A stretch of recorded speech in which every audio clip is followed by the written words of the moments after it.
What's up everybody, it's Sean here and I'm back today to give you guys a review of the Saucony Progrid Triumph 4 from the Winter Tech Pack in this Caviar and Morel colorway. So this is part of Saucony's Winter Tech Pack, which reimagines some of their classic silhouettes to be more winter appropriate. So this is the Progrid Triumph 4 in the Caviar and Morel colorway, and they retail for $160 US or $200 here in Canada. And I want to give a huge thank you over to Saucony Canada for sending me over this pair. So the Progrid Triumph 4 originally released as a performance running shoe, and nowadays it's a pretty popular lifestyle choice. So it makes sense that people are probably going to want to wear this during the winter time, so this version makes it a little bit more winter ready.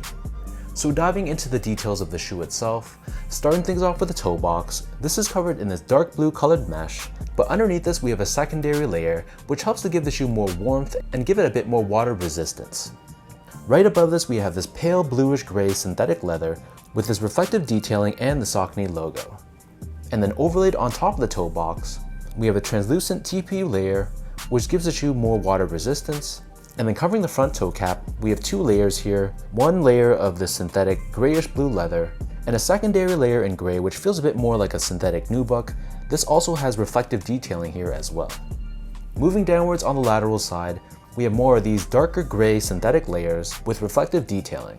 And this also covers the eyelets of the sneaker, along with more of that synthetic gray leather, and we have this oval-shaped metallic eyelet. Underneath this on the mid panel of the lateral side, we have more of that navy blue colored mesh, and then on top of this we have this Saucony stripe. This is constructed out of a reflective material in two tones of blue. When you compare this to the medial side, so on this side, we have this large layer which is what Saucony calls their arch lock technology. This has this perforated finish to it, but it gives you more support and structure on the medial edge of the midfoot. Moving downwards, we have more synthetic gray layers, and then on the bottom of the heel, we have this rubberized overlay with Progrid branding. This gives you structure and support around the backside of the shoe. Running down the middle of the heel, we have this reflective layer done in a mix of blue and silver, and then on the top of the heel, this is covered in the silver colored mesh with this woven strip down the center with another reflective layer. As far as the laces go, so this pair only comes with one lace option, and they're a flat style lace done in this pale grayish blue sort of tone. Underneath this, the tongue is padded and covered in that same dark blue colored mesh that we saw covering the toe box. This also has another layer on the backside, giving it more water resistance and warmth. And then on the top of the tongue, this is covered in this blue colored synthetic leather, and then we have this oval shaped cutout on the top with this reflective Saucony branding. The back of the tongue and the interior of the shoe, this is covered in this blue colored mesh, and there's a decent amount of padding around the collar area of the sneaker. And then for the insoles, these come with a pretty well padded foam lined insole. It's covered in this black finish on top, and we have Saucony branding pressed onto the heel in silver.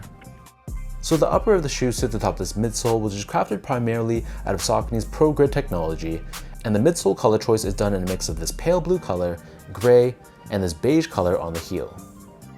And in addition to Progrid, we also have Saucony's SRC technology. This stands for Super Rebound Compound, and this helps to dissipate shock and give the wearer more of a smooth transition going from heel to toe. Finally, for the outsole, so this is done in a mix of dark blue, lighter blue, and an off-white colored rubber.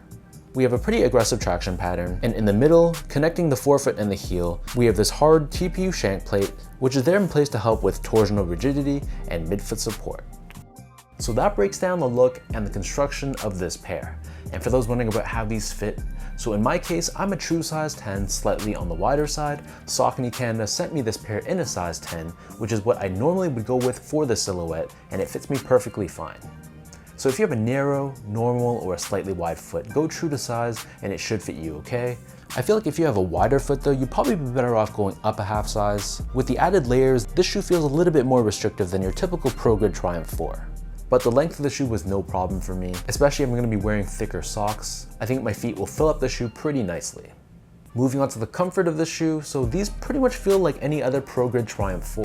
So underfoot, there's a decent amount of cushioning, but I'd say on the grand scheme of things, this is more of a supportive and a slightly firm feeling sneaker. One thing though I've consistently noticed about this silhouette is that the drop or the height between the heel and the forefoot is a little bit extreme and a little bit exaggerated for my liking.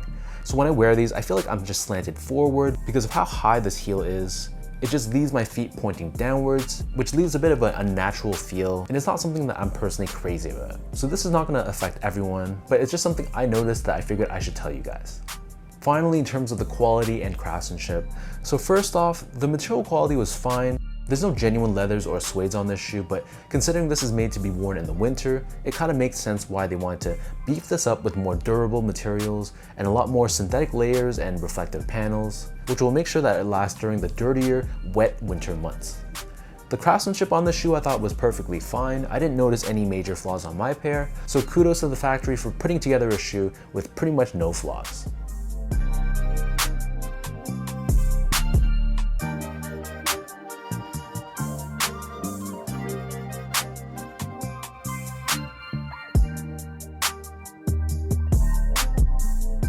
So with all of that out of the way now, let's toss these on feet. I'll lace them up and I'll show you guys how these look.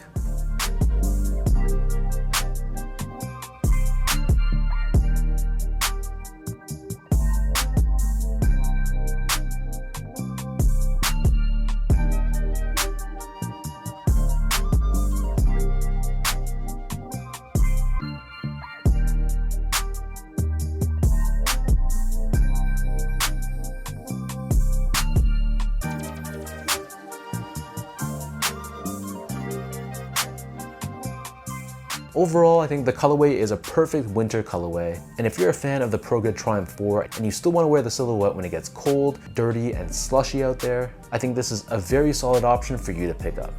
It still retains the classic styling of the Progrid Triumph 4, but by making it more winter ready, it makes sure that you can wear these without leaving your socks completely drenched or your toes feeling completely iced out. So leave your thoughts down below, let me know, what do you guys think about this sneaker? Are there any Progrid Triumph 4 fans out there? And if you are a fan, is this a model that you would pick up? Are you waiting for these to potentially go on sale, or you're just not feeling the look of the sneaker and it's a pass for you? As always, if you guys enjoyed this review, be sure to like, comment, and subscribe to my channel if you haven't yet. You can follow me on Instagram at esco8, check me out on X at sean.go_spoutout, and visit my website at seango.ca. So thanks everyone for watching, hopefully you guys enjoyed this review, and I'll catch all of you in my next video.